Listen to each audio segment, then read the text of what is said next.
What's up, everybody? Welcome back to another episode of Sammy's Place. I am Sammae. Today we're going to get into the fifth studio album from Missy Elliott. This is Not a Test, released November 25th, 2003. We're celebrating its 20th anniversary this year. This is one of my favorite albums from Missy Elliott. What's funny, though, is that as we age, I kind of look at it differently now, though. I remember when it first came out, I was so excited. I was in grade 9. We just started the school year. There was a clip that was leaked on the Electra message boards. It was just like a little snippet of the very beginning. It didn't give you much, but it gave you an idea of what was coming. And it was just preparing you for Missy's comeback.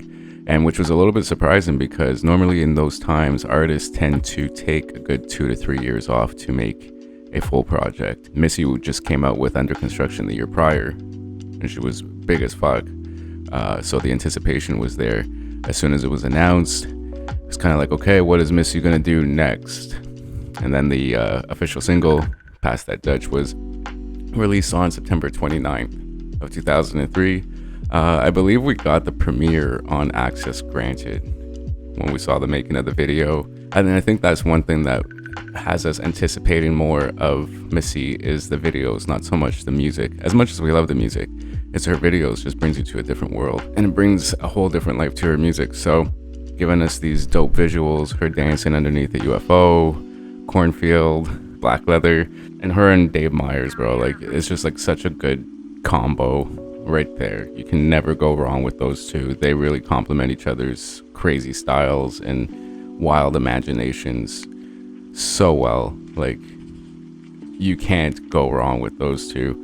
Every time I hear those two are linking up together to make a video, I'm like, it's going to be fucking dope. And exactly that's what it was. When Missy returned this time around, I remember it was a little bit of a surprise with her weight loss. We got a little bit of that with Under Construction, but then there was more so this time where it's like, oh, more dropped off of her. She was having those photos that were coming out. I love the photos of the This Is Not a Test era. I find she looked really good. My thing with this album, though, even based off of the reviews, I was going through it. I listened to it again before making this. I find, and I agree with the reviews. So when reading the reviews, they said that it pretty much was just more about beats and it lacked a lot of like life. When it came out long ago, 20 years ago, I love the album, but yet I still feel it did lack singles. Maybe because we didn't get the visuals. Like we got Past That Dutch and I'm Really Hot. Had we been given more visuals for like, say, Keep It Moving or Let It Bump, Don't Be Cruel, I'm sure we would have liked the album a lot more than what we did. And that was one thing that I find listening to this album now is that it kind of just, you kind of skip through a lot. The beats are fucking dope. It's just the songs didn't have the gravity pull that the others did prior. But one thing I can say, though, even given that this album was released a year after Under Construction, Missy managed to change tones and vibes within a year's time. These are things that you tend to look to or look for in an artist, is like how much they evolve in each project. And just given a year's time, bro, like she came back with different vibes. And I feel like this was Missy's highest point. I think this is where we just got a lot of Missy. Like she was doing the Gap commercial with Madonna. She produced majority of After the Storm for Monica, or I wouldn't say a majority of it, but yet she managed to help Monica with that album because she came out with All Eyes on Me. I think it was in only certain places, not the States. It was shelved eventually, and then they like repackaged the album, and then that's when we got After the Storm.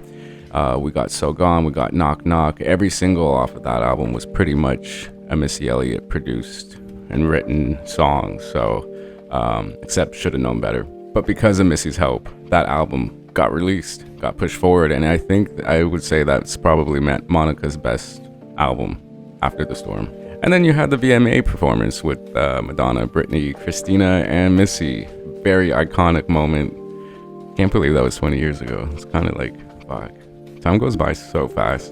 And then she was on the Honey soundtrack. She was also in the Honey movie. She was also producing for Black's album Torch. Then she produced for Maya's album Mood Ring.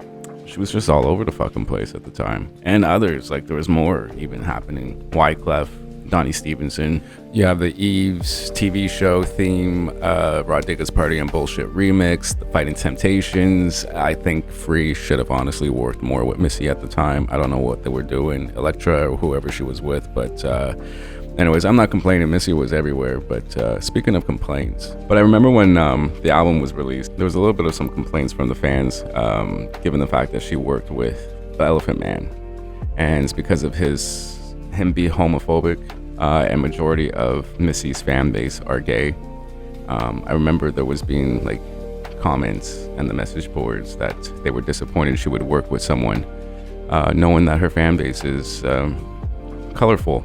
But yeah, Slant Magazine listed it at number 87 on its list of best albums of 2000s. I wouldn't really consider this like an amazing album. I enjoyed it. It's fun. I just feel like this is where Missy's like fire was starting to burn out. So even though it's not her best album, I would say this was her last good album, in my opinion. A lot of people enjoyed the cookbook afterwards. I didn't really like it that much, even though considering Lose Control was a big hit. One thing I noticed with Missy is that her first hit is always the biggest off of the album, and as each single continues to be released, it dies down the attention that the singles normally get. Same thing with like Get Your Freak On, 1 Minute Man, and Take Away, For My People. It just kind of like, I don't know, people know less about it as each single gets released. But these were times, man. These were times where I was just able to really take in the visuals, the dance routines, the sound, the vibe.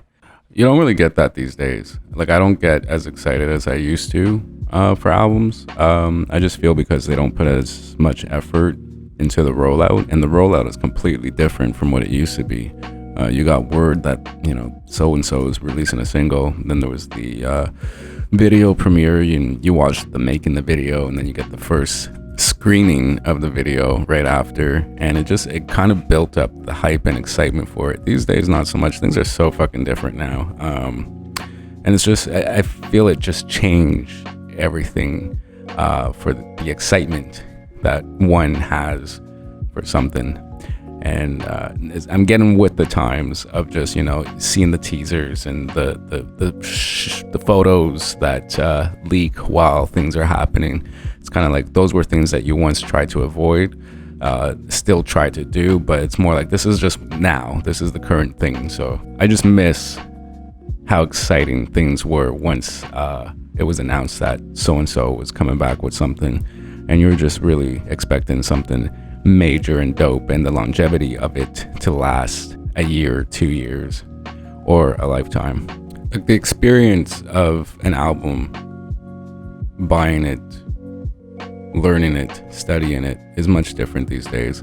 I find we don't let it marinate like we once used to. It's so short-lived. No one cares about visuals these days because it's not what it used to be.